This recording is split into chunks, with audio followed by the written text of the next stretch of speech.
In today's Daily Dish, initial impressions of NBA 2K15, and the first big patch has arrived for Madden NFL 15.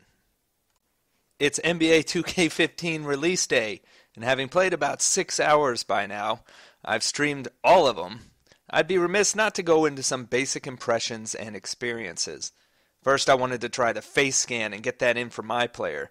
This is the feature most anticipated for the game according to the recent poll hosted on Pastapadre.com. What it's been, though, is nothing but frustration. I've spent about 45 minutes trying to get it to scan my face, and it fails every time. I can get it to start scanning, then as soon as I try to barely move my head to the left, it loses contact with my head or whatever it says, and it requires me to start over. It's been utterly infuriating. I was amused by Owen Good of Polygon's video today where it wouldn't even get that far for him. I thought he would throw his camera across the room by the end of it.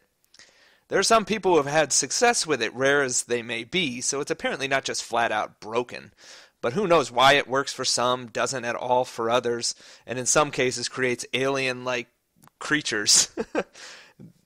These have amused and frightened me ever since I started looking through them last night. Personally, I'd love to get that far and have one of those monsters and just use them throughout my career in the park. That would be hilarious. And I get to see reactions and everything when others came across me. But, we're also looking at server issues right now, which is typical for NBA 2K. I was able to get one single game in the park in, which was quite fun, but that's the extent of my success. In 2 occasions, I had to restart the game completely, go back to the dashboard and close the app and restart it because I got stuck waiting for a game and couldn't get out of it in the park. I also completed one online game, which actually ran fairly well, minus some input lag. It was much better than I anticipated, so that was encouraging, but it was only one game also. When the servers are down, of course, which is pretty often, you can't progress in my career, my GM, or my team, because it's got that VC connection to the servers, and obviously you can't do anything online related. It's the usual day one problems, and the question is whether 2K Sports get them cleaned up or if they linger like every other year.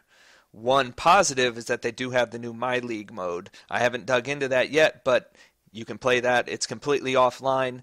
It's not reliant on any of the servers. I'm not as big a fan of the My Career storyline this time around, unfortunately, and the acting and voice acting is atrocious. Al Jefferson, I'm going to have to hear some of the other players who lended their voices, but I'm pretty sure he'll be at the top of the list of the worst voice actors I've ever heard, even with the other NBA players. You can just picture him reading the script sitting right in front of him. I also seriously dislike the grading system still. But I'm so compelled to keep playing through it, and I really enjoyed the experience despite all that. I also like the change made to upgrading attributes, putting them in buckets instead of pumping up individual ones, which was exploited in the past. The gameplay is great, maybe not dramatically different from last year, but it's been refined a bit. Graphics are comparable to last year. Work just seemed to go more into the modes and features this time around. You kind of know what to expect with the NBA 2K games now, and that's a good thing for consumers.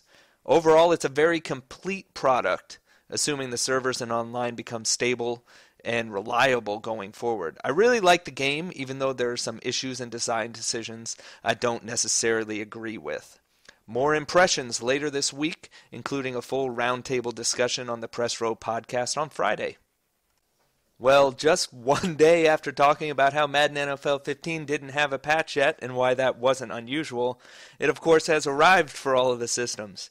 That brings it in about 2 weeks earlier than in previous years. The patch applies fixes that were made via server-side updates for online connected franchise to the offline ones. It also deals with some gripes in presentation and gameplay. One notable mention is toning down accuracy for lower-rated quarterbacks, which was one of my biggest complaints with playing the CPU, but in my opinion, it's less about their accuracy and more about their decision-making. The CPU rarely, no matter who is at quarterback, throws intermediate or deep. That's why completion percentages are so high, and why they tend to have long drives with multiple third-down conversions. But we'll see. Maybe this will actually help to differentiate the quarterbacks a little more. Check out the complete details of the patch on Pastapadre.com. I've dropped a link in the YouTube description, as well as the Daily Dish posting on the site. Thanks for listening today. Make sure to visit Pastapadre.com every day for the latest sports gaming news and analysis. Follow on Twitter at Pastapadre, subscribe on YouTube, and hey, subscribe on the Twitch page, twitch.tv/Pastapadre as well. I'll be back tomorrow with the next Daily Dish.